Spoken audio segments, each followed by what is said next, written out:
Sir, माझे मित्र आणि सहकारी Satyajit sir, Sagar sir, Jitendra Pawar sir, Ganesh sir, उपस्थित सर्व शिक्षक बंधू आणि भगिनी,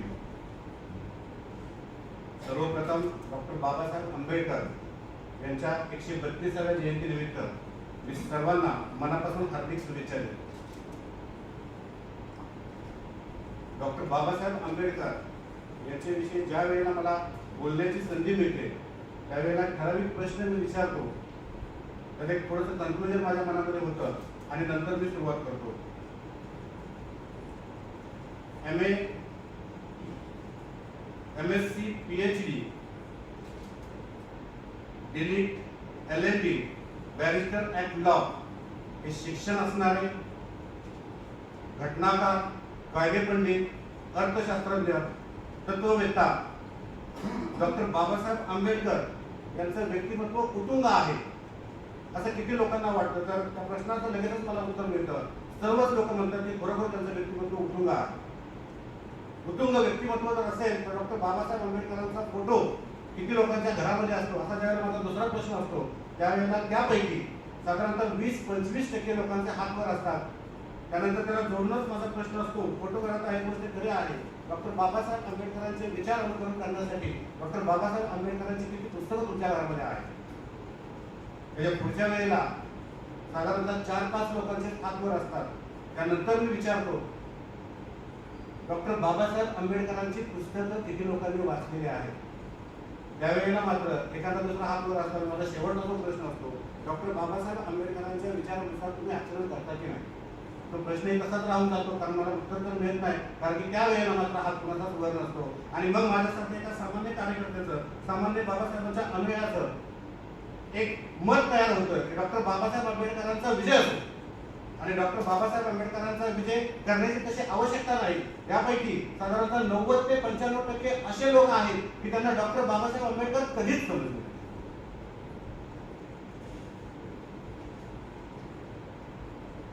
- 1891 ते 1956 साधारणतः 65 वर्षाचा हा पिरियड.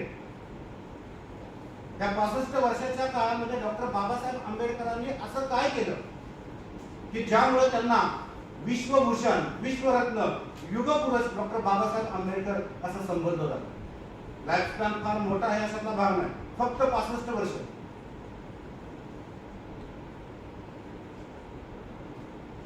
त्यांचं जे आत्मचरित्र आहे, autobiography, the making of visa मध्ये डॉक्टर बाबासाहेब आंबेडकर म्हणतात त्यांच्या लहानपणाच्या 2-3 आठवणी त्यांनी अगदी प्रकर्षानं त्या ठिकाणी मांडलेल्या आहेत.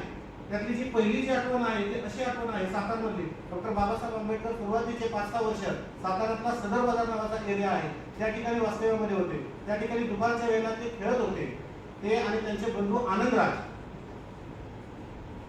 भरपूर त्यांना तहान लागली म्हणून तिथे शेजारी असणारा आड होता, आडावर गेले, राटाला बांधी लावली, पाणीवरती काढलं, भरपेट पाणी प्यायले. हे डॉक्टर बाबासाहेब आंबेडकरांची आठवण, त्यांच्या आत्मचरित्रातली आठवण तुम्हाला सांगतोय. पाणी काढलं, पाणी भरपूर प्यायले, तोपर्यंत काहीच नव्हतं. मात्र त्यांची जी भाषा केली होती त्यावरून तिथल्या लोकांच्या लक्षात आलं की हे अस्पृश्य वर्गातील व्यक्ती आहे किंवा अस्पृश्य वर्गातील मुलं आहे. असं ज्या वेळेला त्यांच्या लक्षात आलं त्यावेळेचा बाबासाहेब आंबेडकरांच्या किंवा त्यावेळेच्या त्या मुलांचा पेहराव कसा असायचा, तर वरती काहीच नसायचं, खाली फक्त एक लंगोट असायची. 5-6 वाक्यांनी डॉक्टर बाबासाहेब आंबेडकर आणि त्यांचे बंधू आनंदराज यांना इतके फटके मारले, इतके फटके मारले, असह्य असे फटके, जातीय व्यवस्थेचा डॉक्टर बाबासाहेब आंबेडकरांना बसलेला पहिला फटका. डॉक्टर बाबासाहेब आंबेडकर आपल्या पुढे आले त्यामुळे आपल्याला ते सांगता येते असे कितीतरी अस्पृश्य वर्गातील लोक होते त्यांना हे जातीय व्यवस्थेचे फटके बसत होते. त्यानंतरचा मग तो गाडीचा प्रसंग, आणि तो जो प्रसंग आहे तो रिलेटेड आहे पाण्याशी, आणि त्याला जोडून थोडं थोडं जातो आणि नंतर मी लगेच माघार येतो. तो पुढचा जो प्रसंग आहे तोही पाण्याशी रिलेटेड आहे आणि तो पनवेलशी रिलेटेड आहे. उच्च विद्याभूषित डॉक्टर बाबासाहेब आंबेडकर परदेशातून शिक्षण घेऊन आलेले बॅरिस्टर डॉक्टर बाबासाहेब आंबेडकरांची गाडी मुंबईच्या दिशेनं रहिमतपूर सातारा या ठिकाणी परिषदेसाठी चाललेली होती. पनवेलच्या नाक्यावर त्यांची गाडी आली, त्यांना खूप तहान लागली होती. पनवेलच्या नाक्यावर त्यांनी गाडी थांबवली. त्यांचे सहकारी गडकरी, नाव मुद्दाम घेतोय कारण की बाबासाहेबांचे अनुयायी केवळ बाबासाहेबांच्या कम्युनिटीमध्ये होते अशातला भाग नाही. त्यांचे अनुयायी गडकरी खाली उतरले आणि पनवेलचा जो नाका आहे त्याच्या पुढच्या बाजूला एक 2-3 हॉटेल्स होती. त्या ठिकाणी पाण्यासाठी त्यांनी विचारणा केली. बॅरिस्टर डॉक्टर बाबासाहेब आंबेडकर असतील बॅरिस्टर, मात्र ते अस्पृश्य वर्गातील आहेत, त्यांना पाणी मिळणार नाही. बाबासाहेबांना त्या ठिकाणी पाणी मिळालं नाही. बाबासाहेब गाडीमध्ये बसले आणि त्यांची गाडी तिथून निघून गेली. ती जी घटना आहे ती घटना एक लाकूड तोड्या सोनवा एल्वे नावाचा जो व्यक्ती होता त्याने ती ऐकली. त्याच्या लक्षात आलं की माझ्या बाबांना पाणी भेटलं नाही. तो पटदिशी घरी गेला,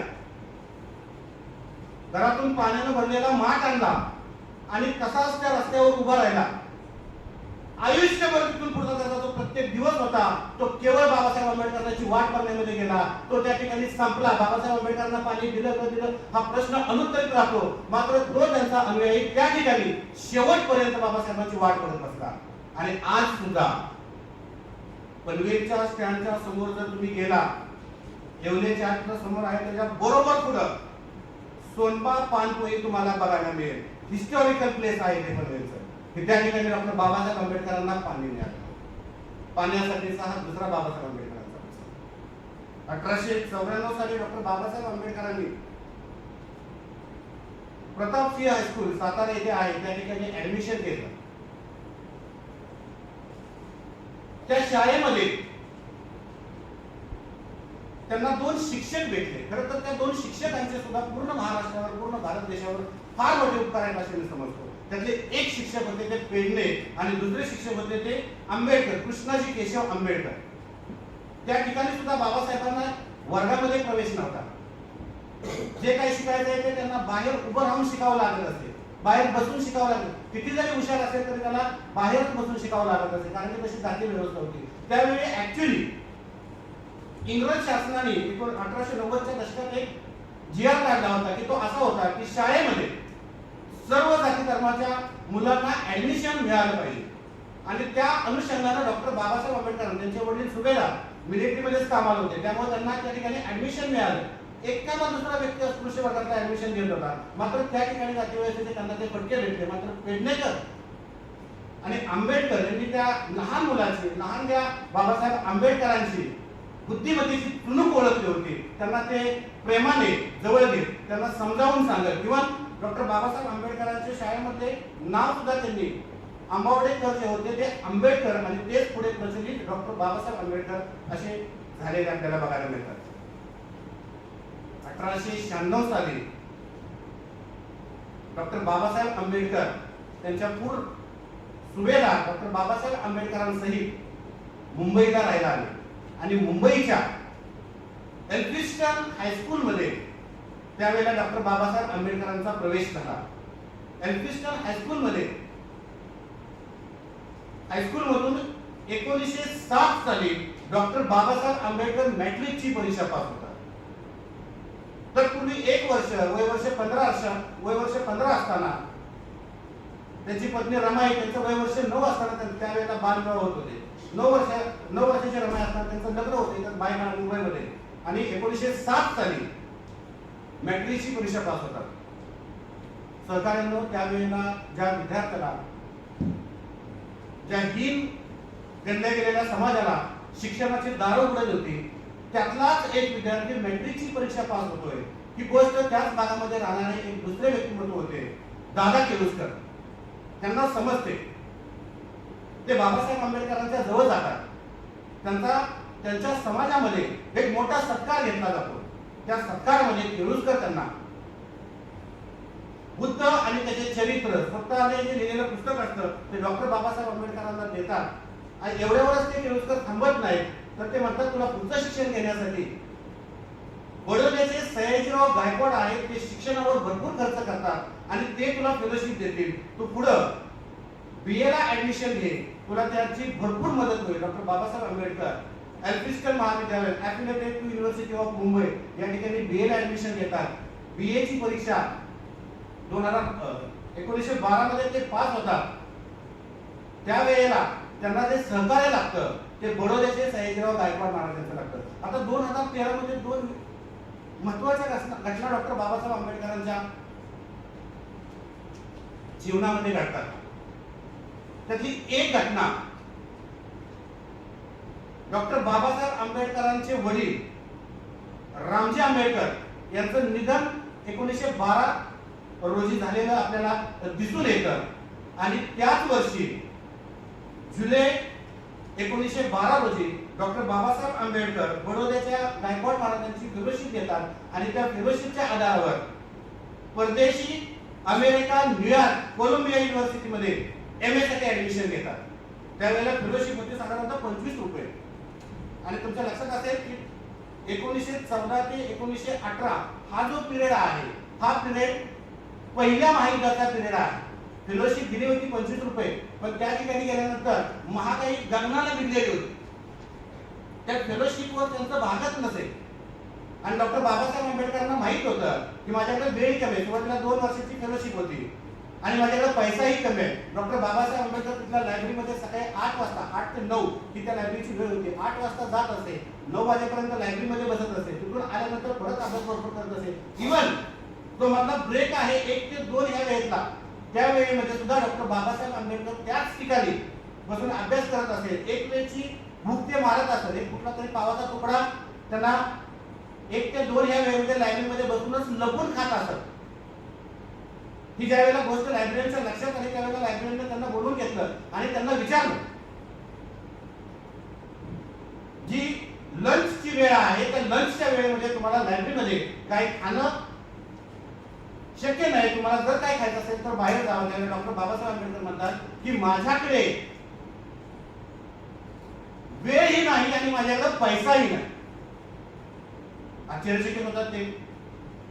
पैसा नाही समजू शकतो, वेळ का नाही तुझ्याकडे, तू करू शकतो अभ्यास भरपूर. त्यावेळेला डॉक्टर बाबासाहेब आंबेडकर भारतामध्ये सामाजिक व्यवस्था काय आहे ते त्यांच्या निदर्शनात आणून देतात. त्यांच्या जे लक्षात येतं ते त्यांना समज देतात आणि त्यांच्याकडे तिथून पुढे ते दुर्लक्ष करत असतात. डॉक्टर बाबासाहेब आंबेडकर 1915 साली MA ची परीक्षा पास होतात. शिक्षणाचे अफाट गोडी लागलेले असते, इकडे स्कॉलरशिप संपलेले आहे. डॉक्टर बाबासाहेब आंबेडकर बडोद्याच्या गायकवाड महाराजांना पत्र व्यवहार करतात आणि त्यांना सांगतात की अशी परिस्थिती आहे, मला PhD ला ऍडमिशन घ्यायचं आहे, तर माझी जर फेलोशिप तुम्ही वाढवून दिली तर मी माझं पूर्ण शिक्षण करेन. बडोद्याचे गायकवाड महाराज, हिस्टॉरिकल नेम तुम्हाला माहित असेल, ते त्यांना फेलोशिप वाढवून देतात.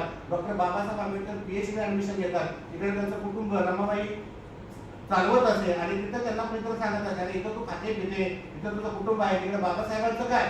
तर रमाबाईंचं योगदान तुम्हाला माहित असेल नसेल, कुठेतरी गोवऱ्या थापायच्या, त्यातून 2-3 रुपये भेटले तिथे 2-3 रुपये बाबासाहेबांना पाठवायचे. कुठेतरी माझे बाबासाहेब, कुठेतरी माझे साहेब काहीतरी खातील, त्या हिशोबाने ते पाठवायचे. असं कळत डॉक्टर बाबासाहेब आंबेडकरांनी तुफान अभ्यास केला.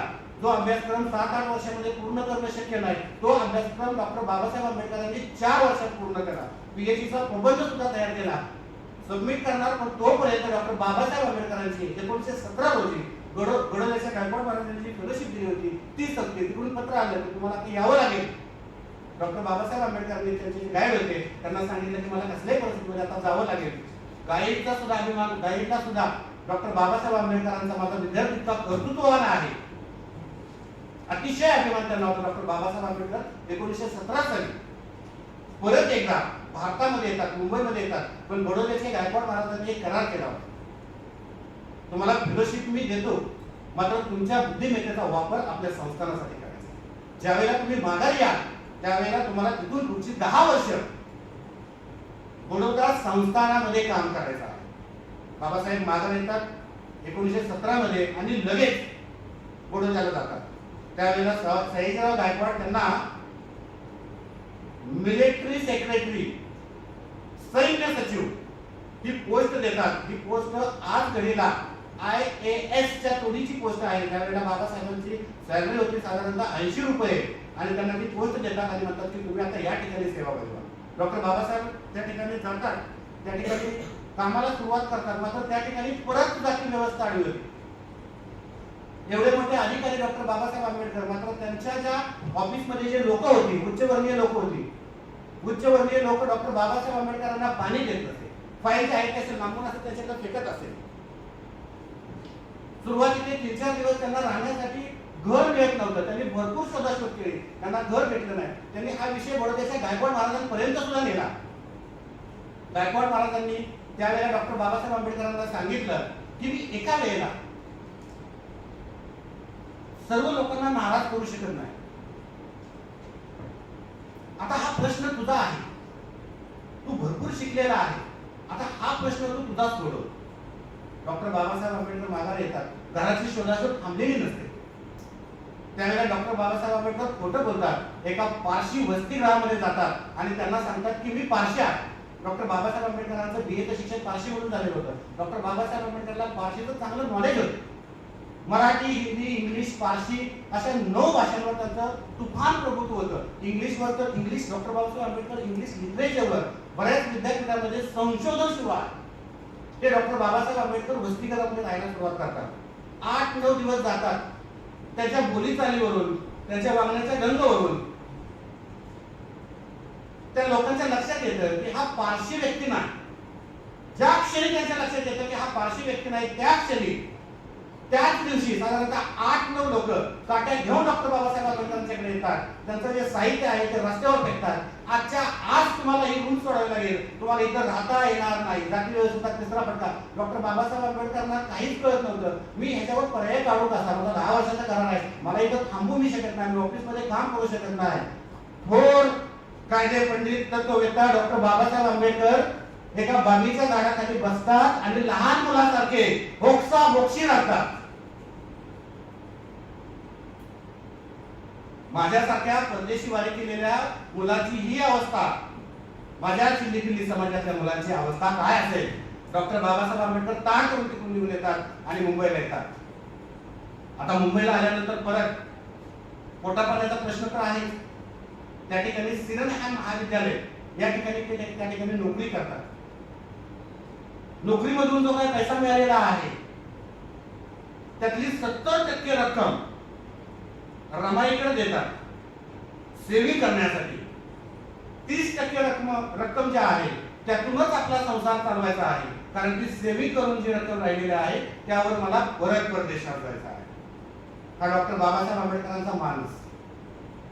दत्तोबा पवार नावाची एक असते त्या भागामध्ये राहत होती. डॉक्टर बाबासाहेब आंबेडकरांचा स्ट्रगल त्यांना माहित होता. त्यांनी काय केलं? डॉक्टर बाबासाहेब आंबेडकरांची जी ओळख आहे ते कोल्हापूर करवीर नगरीचे राजे महाधिपती शाहू महाराज यांच्याबरोबर डॉक्टर बाबासाहेब आंबेडकरांची ओळख करून देतात. शाहू महाराजांना माहित होतं की एक गरीब अस्पृश्य वर्गातला मुलगा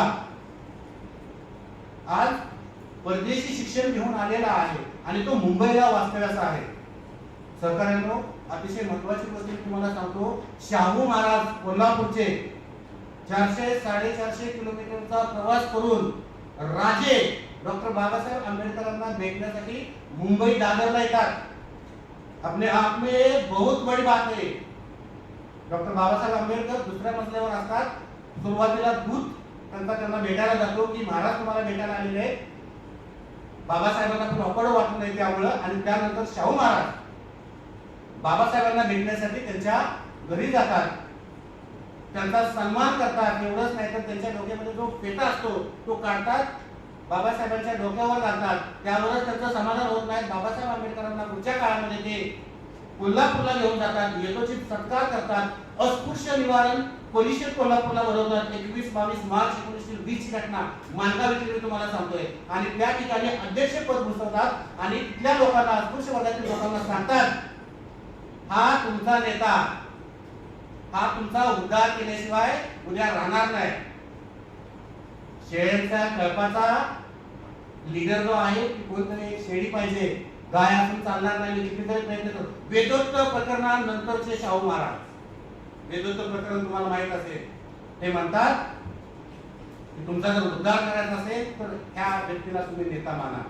शाहू महाराज त्यानंतर बाबासाहेबांबरोबर चर्चा करतात. बाबासाहेब तुमचे विचार लोकांपर्यंत पोहोचले पाहिजेत, त्यासाठी तुम्ही पाक्षिक सुरू करा. मूकनायक डॉक्टर बाबासाहेब आंबेडकरांनी 1920 साली सुरू केलेला आहे. त्यासाठी पैसा जो दिलेला आहे तो शाहू महाराजांनी पैसा दिलेला आहे. वरती मूकनायक आणि खाली तुकाराम महाराजांची वचनं असायची. जुना अंक तुम्ही अजूनही काढून बघू शकता. डॉक्टर बाबासाहेब आंबेडकर तुकारामांविषयी अफाट वाचन होतं. तुकारामांविषयी त्यांना माहित होतं, अरे तुकारामांना या समाज व्यवस्थेनं सोडलं नाही, त्यांच्या पोत्या नदीमध्ये उडवायला लावल्या, कारण की तुम्हाला तो पोत्या करण्याचा, अभंग करण्याचा अधिकार नाही. अरे छत्रपती शिवाजी महाराजांना सुद्धा या व्यवस्थेनं सोडलं नाही. त्यांचा सुद्धा राज्याभिषेक करत असताना त्यावेळी त्यांचे जे प्रसंग तुम्हाला माहित असतील कसे घडलेले होते. डॉक्टर बाबासाहेब आंबेडकरांचे गुरु महात्मा फुलेने छत्रपती शिवाजी महाराजांची समाधी शोधली. त्यांचे गुरु छत्रपती शिवाजी महाराज लिंक या ठिकाणी आपल्या सर्वांना माहित करून घेणं गरजेचं आहे.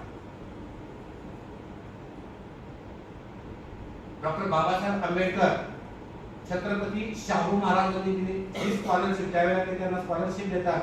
त्यांनी साठवलेली रक्कम ते एवढे सगळे घेऊन परत परदेशामध्ये जातात. त्यांना माहित आहे अन्याय जर दूर करायचा असेल तर लढलं पाहिजे, लढण्यासाठी शिकलं पाहिजे, शिक्षणाशिवाय पराभव निश्चित आहे.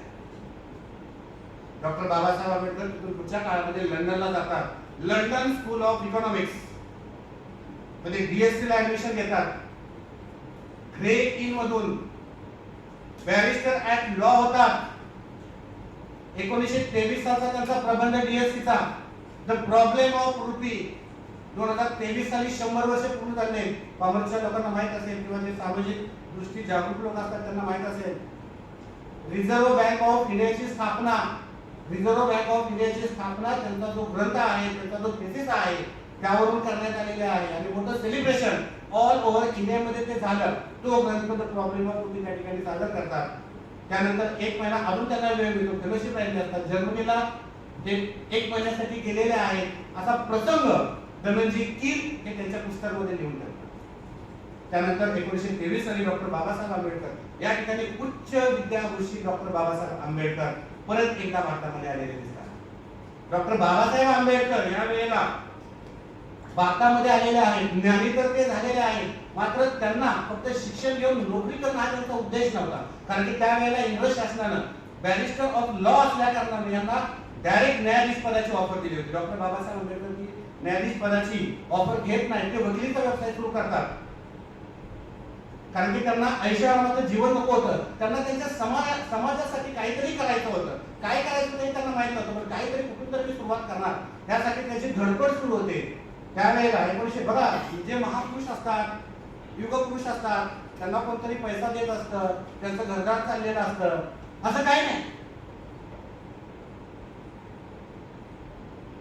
अत्यंत दारिद्र्यामध्ये डॉक्टर बाबासाहेब आंबेडकर त्या 1924 ते 1928 सालचा प्रसंग मी तुमच्यासमोर सांगतोय.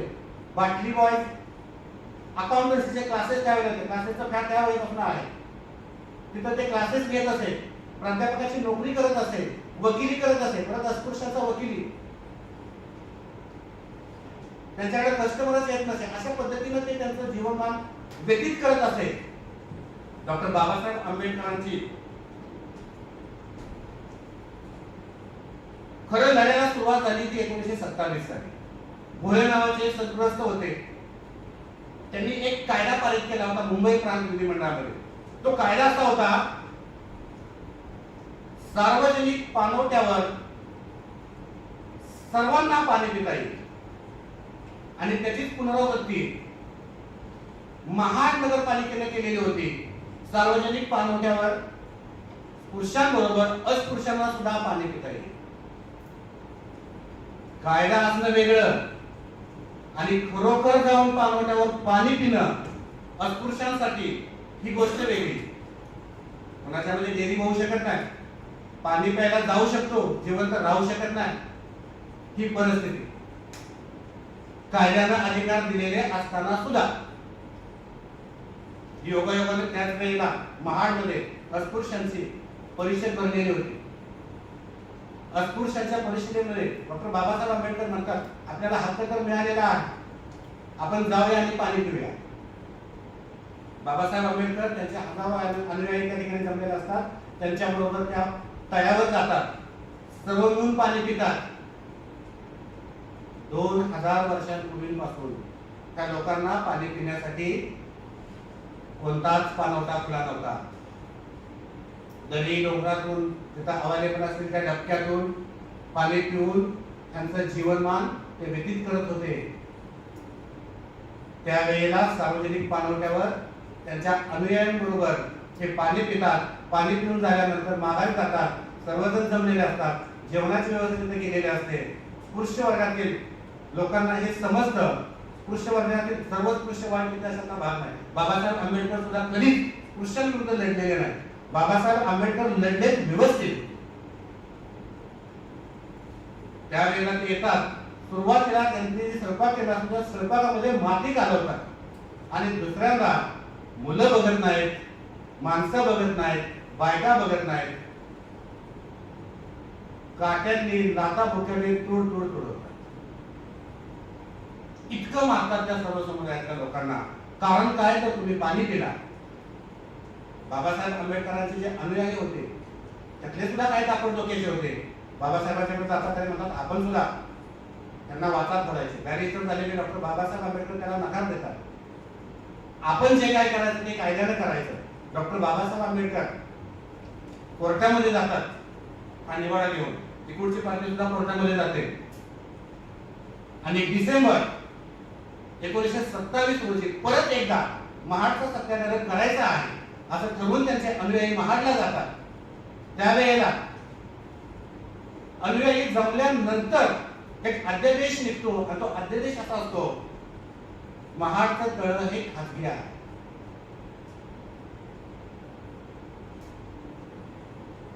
खासगी तळं असल्यामुळं त्या ठिकाणी पाणी पिता येणार नाही मालकाची परमिशन घेतल्याशिवाय.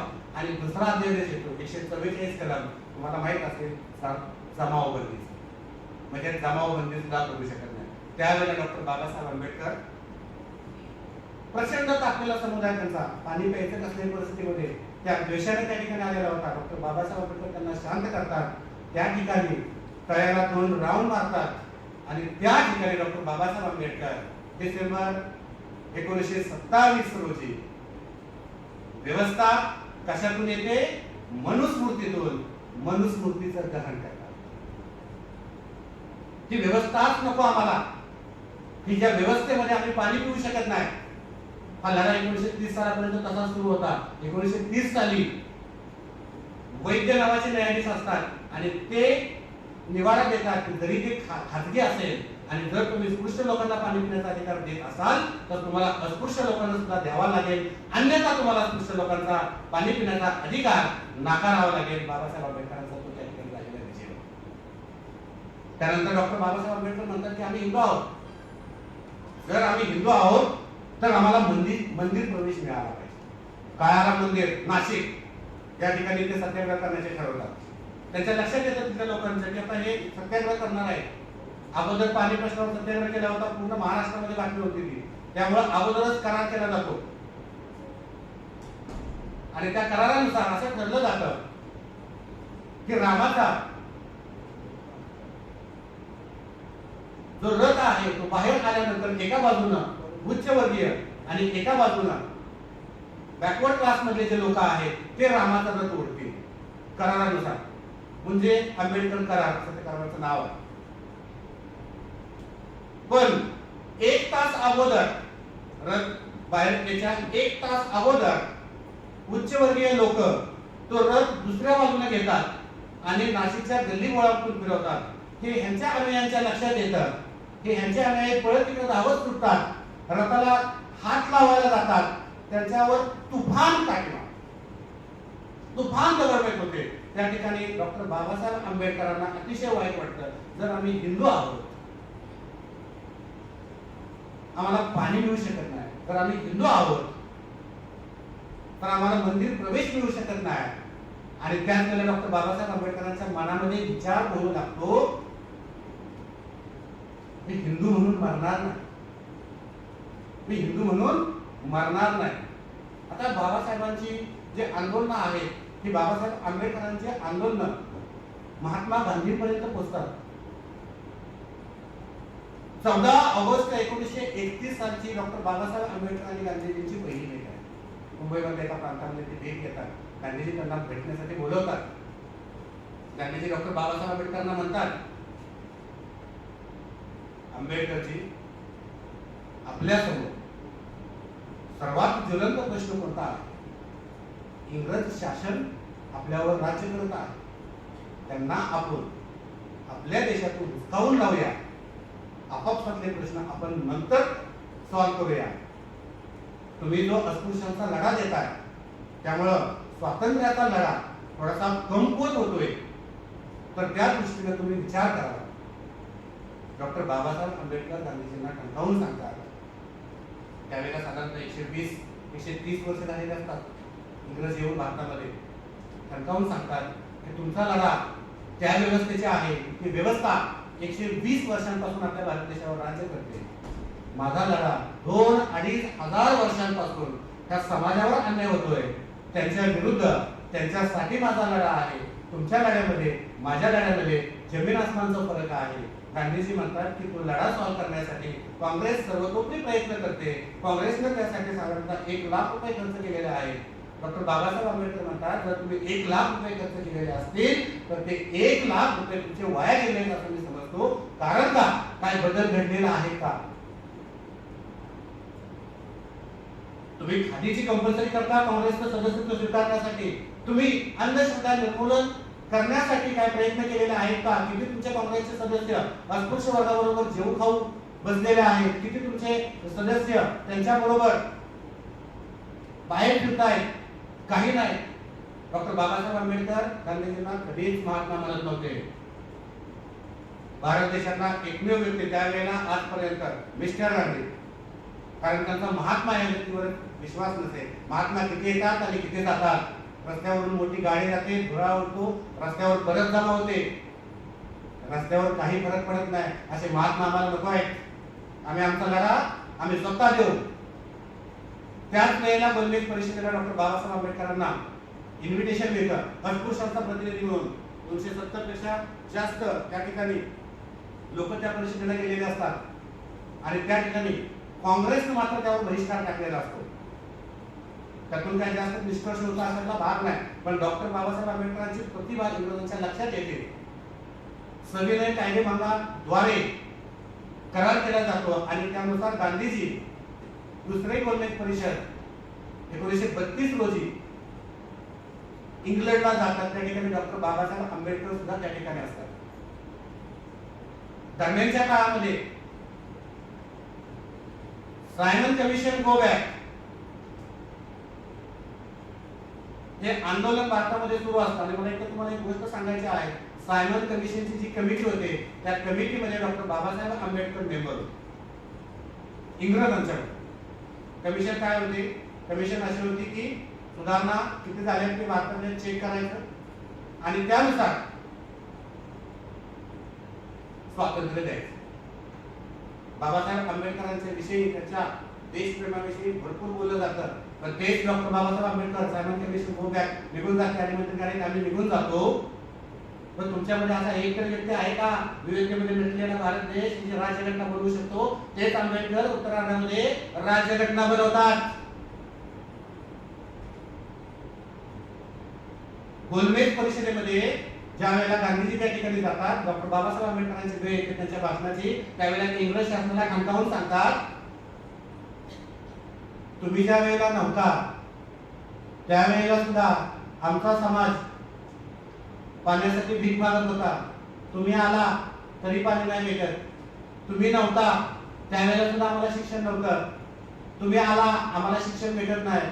तुम्ही नव्हता त्यावेळेला मंदिर प्रवेश नव्हता आणि आज सुद्धा मंदिर प्रवेश नाही. तुम्ही अशा काय सुधारणा केल्या? डॉक्टर बाबासाहेब आंबेडकरांना जे प्रश्न पडलेले असतात ते त्या ठिकाणी मांडतात आणि डॉक्टर बाबासाहेब आंबेडकर इंग्रजांच्या पंतप्रधानांच्या समोर व्हाईसरॉय त्यांच्या समोर भारतातली सामाजिक परिस्थिती विशेष करतात. इंग्रजांच्या लक्षात येतं की ह्या समुदायासाठी आपल्याला काहीतरी करणं गरजेचं आहे आणि त्या ठिकाणी डॉक्टर बाबासाहेब आंबेडकर ह्या समुदायासाठी स्वतंत्र मतदारसंघाची मागणी करतात. गांधीजींना हा विषय आवडलेला नसतो. गांधीजींचं असं मत असतं की हा अस्पृश्य समुदायातला जो वर्ग आहे तो हिंदूंचाच भाग आहे, त्यांना स्वतंत्र मतदारसंघ देऊ शकतो. मोर्लेमेंटो कायद्यानुसार मुस्लिमांना स्वतंत्र मतदारसंघ मिळाला होता 1919 साली. त्यामध्ये 1909 मध्ये शिखांना सुद्धा मिळालेला होता. मात्र त्यावेळेला गांधीजी काय बोलत नव्हते. मात्र या ठिकाणी गांधीजी त्यांना प्रकट विरोध करतात. आता गांधीजींची विचारसरणी डॉक्टर बाबासाहेब आंबेडकरांची विचारसरणी ते खूप वाईट होते, हे खूप अशातला म्हणले विचारसरणी मला भरला आहे. तेच गांधीजी पूर्ण आयुष्यभर अहिंसावादी असतात. मात्र 1942 च्या आंदोलनामध्ये करो आणि मरोचं पण आंदोलन करतात. भगतसिंग इंग्रज अधिकाऱ्यांवर गोळ्या मारतात. तेच भगतसिंग कायदे मंडळामध्ये जाऊन पत्रक उधळतात, इंग्रजांचा स्वाधीन होतात आणि असं घासत पाशवर करतात. विचारसरणीमधला फरक आहे, लक्षात ठेवा. त्यामुळे कोण योग्य कोण अयोग्य हे आपण ठरवू शकत नाही, परिस्थितीनुसार त्या गोष्टी घडत गेलेल्या आहेत. डॉक्टर बाबासाहेब आंबेडकरांना गांधीजी म्हणतात किंवा तिथल्या त्या पंतप्रधानांना म्हणतात, जर तुम्हाला स्वतंत्र मतदारसंघाचा जर अधिकार द्यायचा असेल तर तो over to my dead body, same वाक्य मी तुम्हाला सांगतोय, प्राणपणाला लावेल, माझा प्राण गेला तरी बेहतर, मग तुम्हाला तो अधिकार देणार नाही. का प्रचंड दबाव असताना सुद्धा इंग्रज त्यांना थोडाच राजकारण करत होते, काय चांगलं विचारायला भाग नाही. इंग्रज स्वतंत्र मतदारसंघाची अस्पृश्यांसाठीची मागणी मान्य केली. अस्पृश्यांची मागणी मान्य केल्यानंतर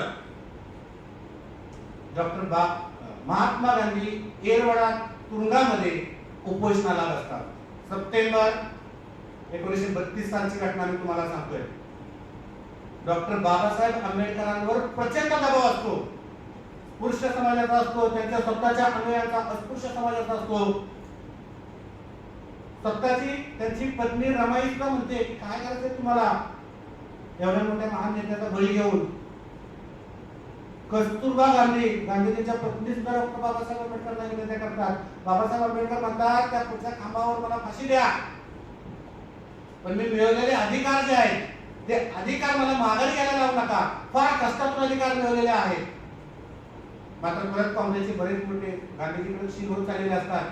बरेच काँग्रेसचे बरेच मोठे नेते डॉक्टर बाबासाहेब आंबेडकरांना भेटतात आणि तडजोडीवर त्या ठिकाणी पुणे करार होतो. पुणे करार झाला गांधीजी आणि आंबेडकरांमध्ये, मात्र त्यावर जी सही आहे ती सही डॉक्टर बाबासाहेब आंबेडकर आणि काँग्रेसचा दुसरा पुढारी यांची सही आहे.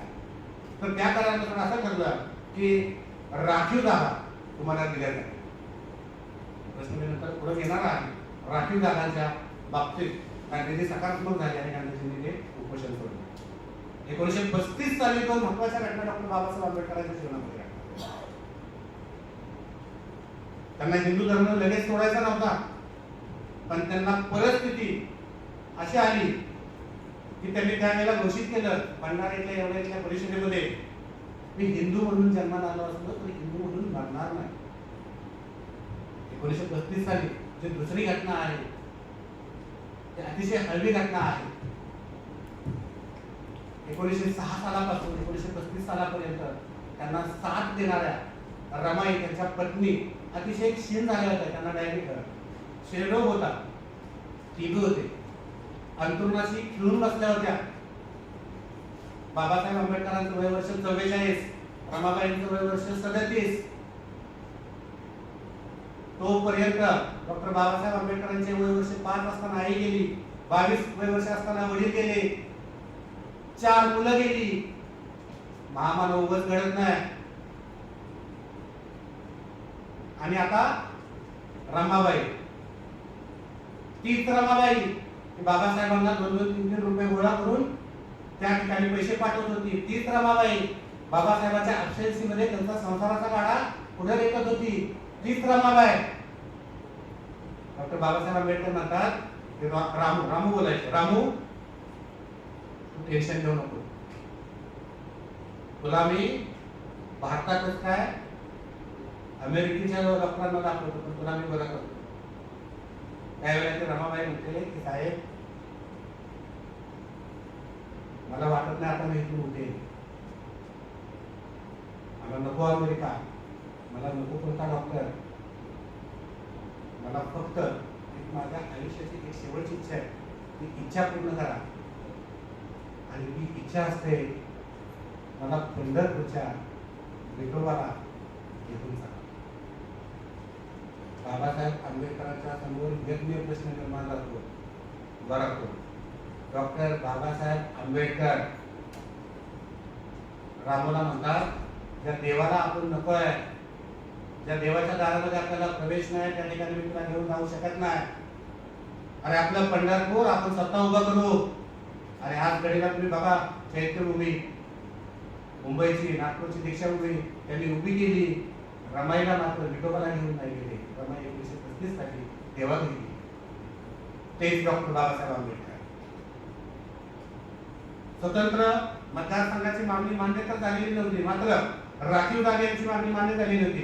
1937 साली निवडणुका होतात. त्या निवडणुकाची रूपरेषा अशी होती त्यानुसार, त्या करारानुसार, की सुरुवातीला अस्पृश्य वर्गातील लोक उभे राहतील निवडणुकीसाठी आणि त्यांना मत सुद्धा अस्पृश्य वर्गातील लोकच करतील. एक आंबेडकरांचा कार्यकर्ता उभा राहू शकतो, काँग्रेस किंवा त्यावेळेचे जे पक्ष होते त्यांचे कार्यकर्ते उभे राहू शकतात. आणि त्यापैकी जे 3 लोक निवडून आलेले आहेत त्या 3 लोकांना मात्र सर्वांनी मतदान करायचं. पहिल्या फेरीमध्ये डॉक्टर बाबासाहेब आंबेडकरांचे सगळे उमेदवार अफाट मताने निवडून येतात. 1937 साली जी सार्वत्रिक निवडणूक होते त्यामध्ये डॉक्टर बाबासाहेब आंबेडकरांसहित सर्व उमेदवार पडतात. त्यामुळे पुढच्या काळात डॉक्टर बाबासाहेब आंबेडकर असे म्हणत असत की लवकरात लवकर मला हा पुणे करार जाळून टाकायचा. आणि आज सुद्धा परिस्थिती बघा तुम्ही, बॅकवर्ड क्लास मधले जे कुठल्याही तुम्ही विधानसभेची बघा महाराष्ट्रातल्या भारतातल्या 2-2, 3-3 वेळा टर्म, 4-4 वेळा टर्म असते. त्यांना अधिकार नाही. कोणतरी तिथं बसवलेला असतो, अधिकार दुसऱ्यांनाच असतो. बाबासाहेब आंबेडकरांना हे नको होतं, मात्र त्यांना त्याचा पर्याय नव्हता. 1942 साली डॉक्टर बाबासाहेब आंबेडकरांना इंग्रज मजूर मंत्री करतात. मला तुम्ही उल्लेख केला त्याचा बरं देखील त्यांनी सांगितले 1942 साली. त्यावेळेला डॉक्टर बाबासाहेब आंबेडकर त्याच्यातला फक्त मी एक गोष्ट ऍड करतो कारण मी त्या पुढे गोष्टी सांगत बसत नाही का, की त्यांनी जो बोनस मिळतो तो त्यावेळेला त्यांनी आणला. त्यावेळेला कसं होतं, त्या अगोदर प्रत्येक आठवड्याला लोकांना पगार होतो. त्यानंतर वर्षाला पगार व्हायला लागले. आठवड्यात असतात 52 आणि वर्षामध्ये 12 महिने असतात, 48 आठवडे येतात. तर एक आठवड्याला जो पगार आहे तो बोनसच्या रूपामध्ये डॉक्टर बाबासाहेब आंबेडकरांनी इंग्रज शासनाला सांगून तो देणं कबूल केला आणि तसा तो कायदा पारित केला. आणि त्यानंतरचा जो काळ आहे, त्यानंतरचा काळ आपल्यासाठी अत्यंत महत्वाचा आहे. दुसरं महायुद्ध संपत आलेलं होतं. दुसरं महायुद्ध संपल्यानंतर इंग्रजांना सुद्धा भारत देशाला स्वातंत्र्य द्यायचं होतं, पण इंग्रजांना भारत देशाला स्वातंत्र्य सहजासहजी द्यायचं नव्हतं. त्यांना फायनी करून भारत देशाला स्वातंत्र्य द्यायचं होतं. फायनीवर डॉक्टर बाबासाहेब आंबेडकरांचा थॉट्स ऑन दी पाकिस्तान या ग्रंथामधला आणि भाग मी तुमच्यासमोर प्रेझेंट करणार आहे. त्यांचे विचार फायनीविषयी असे होते. डॉक्टर बाबासाहेब आंबेडकर म्हणत की पहिल्यांदा फायनीला विरोध, पण परिस्थिती अशी होती की त्यावेळेला स्वातंत्र्य जितक्या लवकर मिळेल तितक्या लवकर सर्वजण प्रयत्न करत होते. त्यावेळेला वाढलेली नेत्यांची वय, स्वातंत्र्य संग्रामामध्ये आमचंही नाव कुठेतरी सुवर्णाक्षरामध्ये लिहिलं जावं यासाठी ती घाई होती. 14 ऑगस्ट 1947 साली पाकिस्तान, 15 ऑगस्ट 1947 साली भारत देश स्वतंत्र झाला. स्वातंत्र्य झाला त्या क्षणी फायनी झाली. डॉक्टर बाबासाहेब आंबेडकरांचा जो पूर्वी त्याला विरोध होता, डॉक्टर बाबासाहेब आंबेडकरांनी त्यावेळेला असं ते त्या ठिकाणी लिहितात, असं ते त्या ठिकाणी सांगतात, फायनी जर करायची असेल तर लोकसंख्येची सर्व अदलाबदल करा. म्हणजे भारत प्रांतामध्ये जेवढे सगळे मुस्लिम आहेत त्या सर्व मुस्लिमांना पाकिस्तानमध्ये पाठवा आणि तिथं जे हिंदू आहेत त्या सर्वांना भारतामध्ये बोलवा. अशी जर मागणी आपण बॅरिस्टर मुस्लिम लीगचे नेते यांच्या समोर जर केली तर बघा, आता पनवेल पटेल काय मुस्लिम समुदाय राहतात, त्यांना जर त्यावेळेला सांगितलं की पाकिस्तानमध्ये तुम्हाला जायचं आहे, त्यांचा स्वतःचा विरोध झाला असता.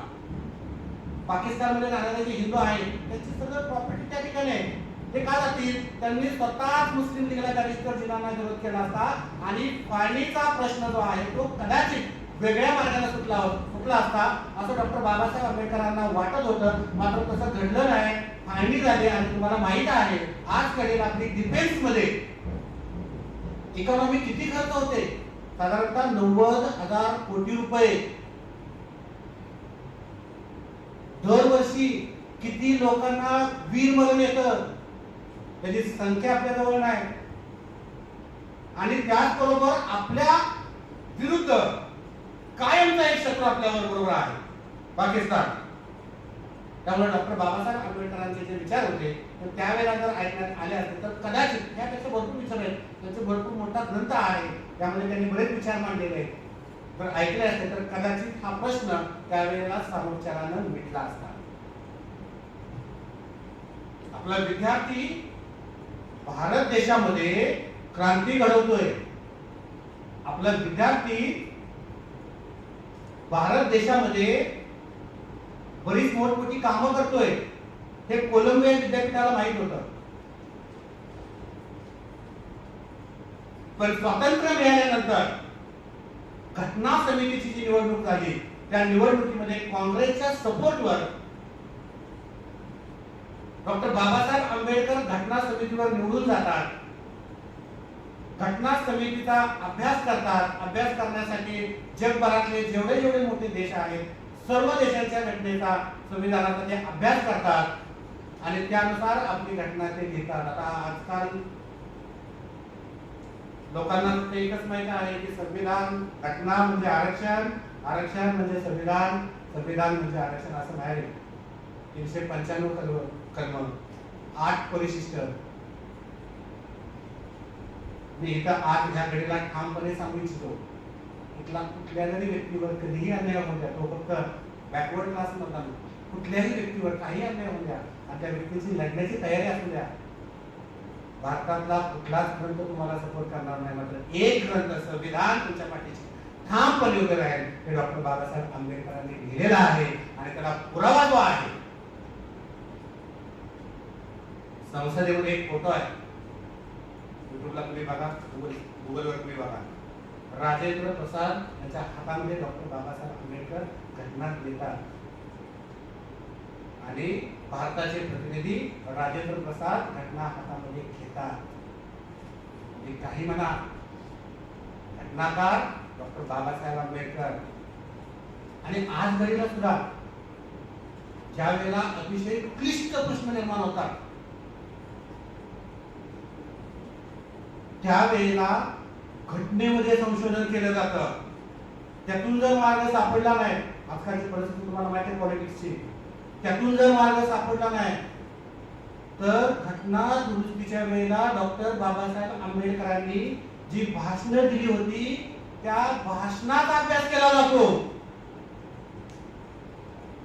आणि त्यावरून सुप्रीम कोर्ट जजमेंट येत. असे कितीतरी जजमेंट दिलेले आहेत सुप्रीम कोर्टानं. हे डॉक्टर बाबासाहेब आंबेडकर आहेत. 1952 साली कोलंबिया विद्यापीठ डॉक्टर बाबासाहेब आंबेडकरांना इन्व्हिटेशन पाठवते त्यांचा सत्कार करण्यासाठी. LLB इकडे देशी दिली LLB. त्यावेळेला सुद्धा डॉक्टर बाबासाहेब आंबेडकरांच्याकडे 2 तिकीटसाठी पैसे नसतात. ते एकटेच जातात.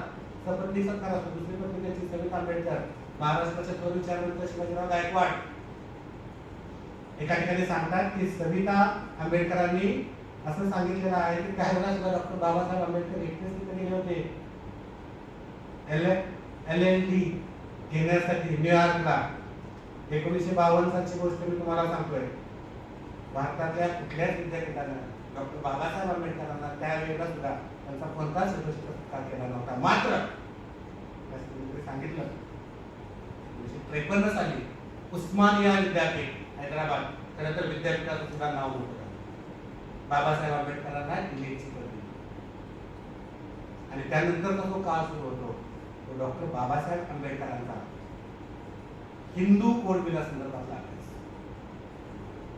Doctor Babasaheb Ambedkar Hindu code bill, महिलांचे अधिकार, महिलांना प्रॉपर्टीमध्ये वाटा किती महत्वाचा आहे, समान नागरी कायद्याचा अधिकार किती गरजेचा आहे हे पंडित जवाहरलाल नेहरू पटवून देतात. त्यांनाही पटतं. मात्र पंडित काँग्रेस सदस्य त्यांना विरोध करतात आणि सर्वच बाबासाहेब आंबेडकरांनी सांगितलं तर आपलं काँग्रेसचं दुकान आपल्याला एक दिवस बंद करावं लागेल.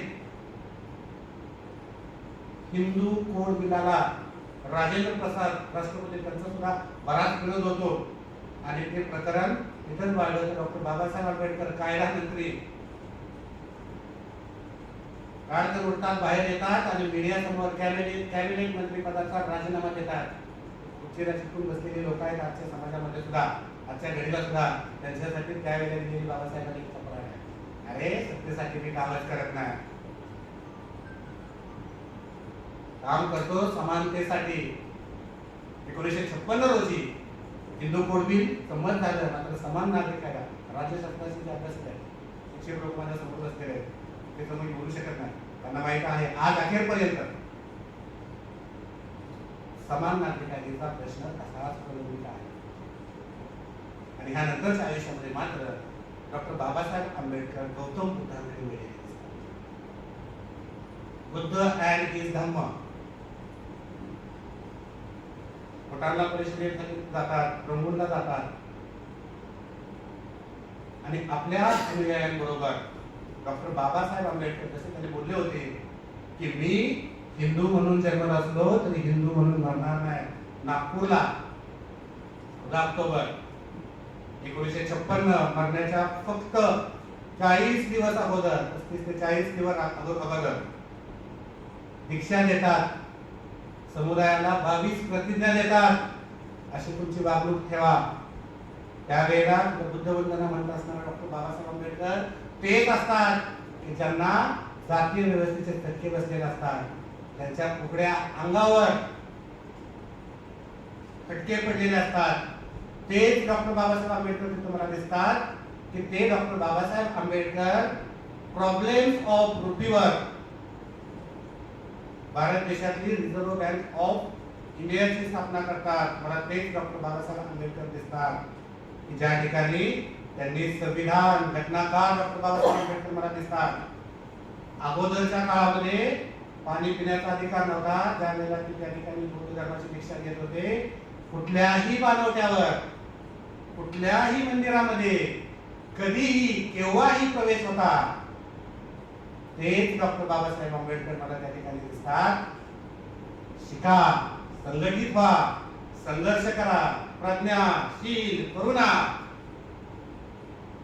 जा घरातल्या भिंतीवर लिहून ठेवा, मला राज्यकर्ती जमात व्हायचा आहे.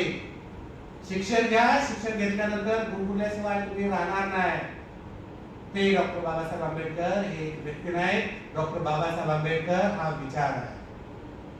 आणि आजच्या घडीला डॉक्टर बाबासाहेब आंबेडकरांचा विचार आत्मसात करण्याची गरज आहे. आणि मग कोणतरी जयंतीच्या अगोदर बोलतोय की तुमचा कोणता तरी कार्यक्रम आहे, तुम्ही साजरा करणार आहे का नाही? आमचा कार्यक्रम नाही, तो भारत देशाचा कार्यक्रम आहे, तो कोणत्या समुदायाचा कार्यक्रम नाही, तो जगाचा कार्यक्रम आहे. हे डॉक्टर बाबासाहेब आंबेडकर आपल्याला शिकवून देऊन जातात की युग परिवर्तन आहे की नाही. म्हणून डॉक्टर बाबासाहेब आंबेडकरांना विश्वरत्न, विश्वभूषण, युगपुरुष, महामानव डॉक्टर बाबासाहेब आंबेडकर संबोधलं जातं.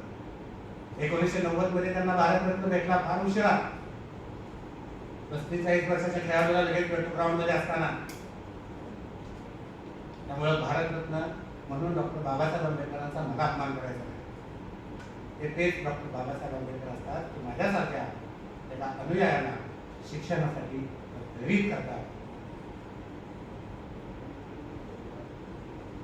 या ठिकाणी डॉक्टर बाबासाहेब आंबेडकरांच्या जयघोषासहित मी माझं स्पीच थांबवत आहे. डॉक्टर बाबासाहेब आंबेडकरांचा, डॉक्टर बाबासाहेब आंबेडकरांचा, डॉक्टर बाबासाहेब आंबेडकरांचा.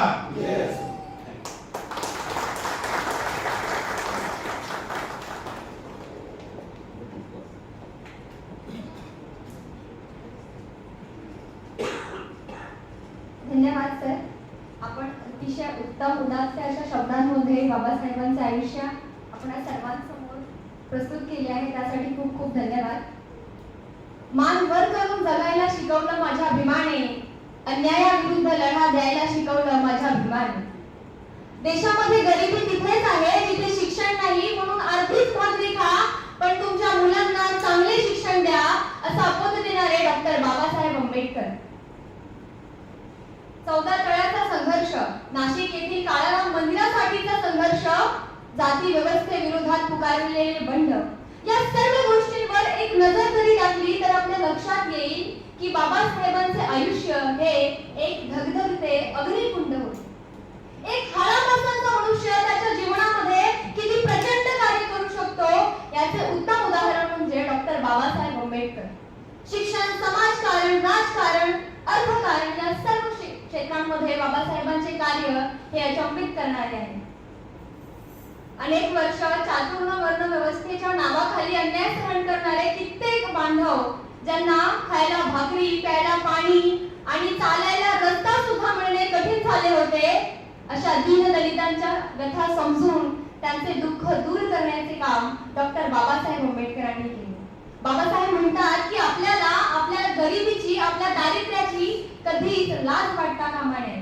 लाज वाटायलाच हवी, तर ती आपल्या अंगी असलेल्या दुर्गुणांची.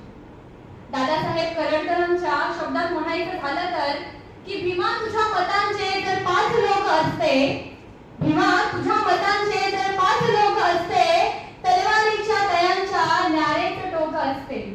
अरे वाणीत भीमा हे करणीत भीमा असता, वाणीत भीमा हे करणीत भीमा असता, वर्तन तुझ्या या पिलांचे सारेच चोख असते. भीमा तुझ्या मतांचे जर 5 लोक असते. अशा या महामानवाला वंदन करते आणि मी साठे सरांना विनंती करते की आजच्या या कार्यक्रमाचे आभार प्रदर्शन करण्यासाठी पुढे यावे. धन्यवाद.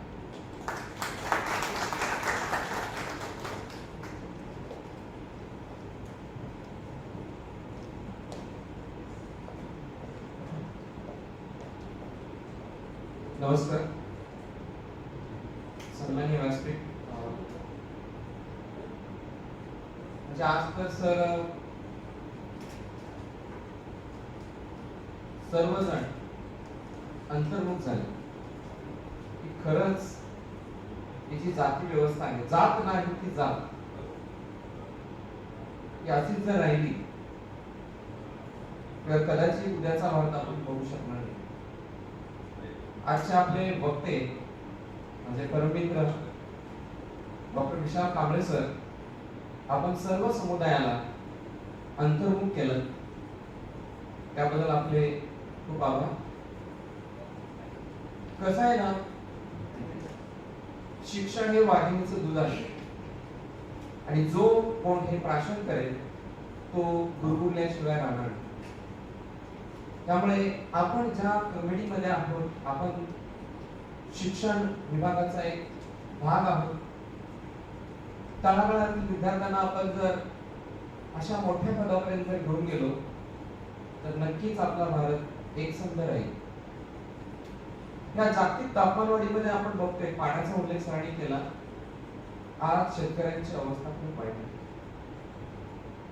सर, पेन तालुक्यामध्ये एक आदिवासी पाडा आहे, त्या आदिवासी पाड्यामधील आदिवासी लोकांना शुद्ध पाणी मिळत. म्हणजे जवळजवळ आपण स्वातंत्र्य मिळवून एवढी वर्ष झाली, मुंबई सारख्या जवळ हे आदिवासी पाडे आहेत की जे मुंबईला पाण्याचा सप्लाय करतात, त्यांनाच पाणी नाही. आपल्या शरीरामध्ये पण एवढं पाणी आहे. खूप धन्यवाद सर. जनार्दन भगत शिक्षण प्रसारक संस्थेच्या आपल्या सर्वांना माहिती, आपले लोकनेते माननीय रामशेठ ठाकूर साहेब नेहमीच तळागाळातील विद्यार्थ्यांसाठी प्रयत्न करत असतात आणि तो असा आपलं महाविद्यालय पुढे नेत आहे.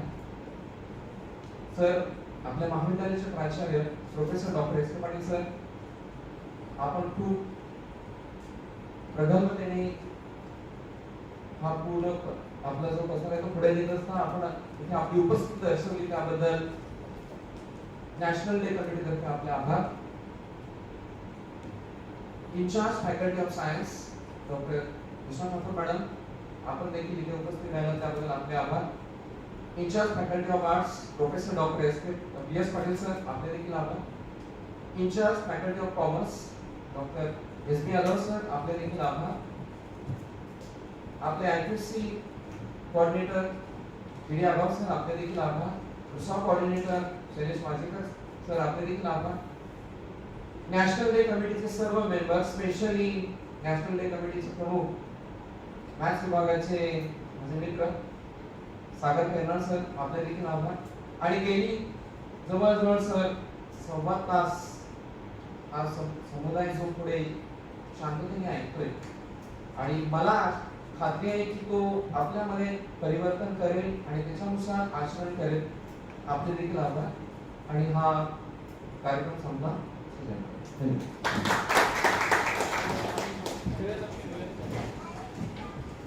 कॅन्टीन मध्ये रिफ्रेशमेंटची सोय केलेली आहे.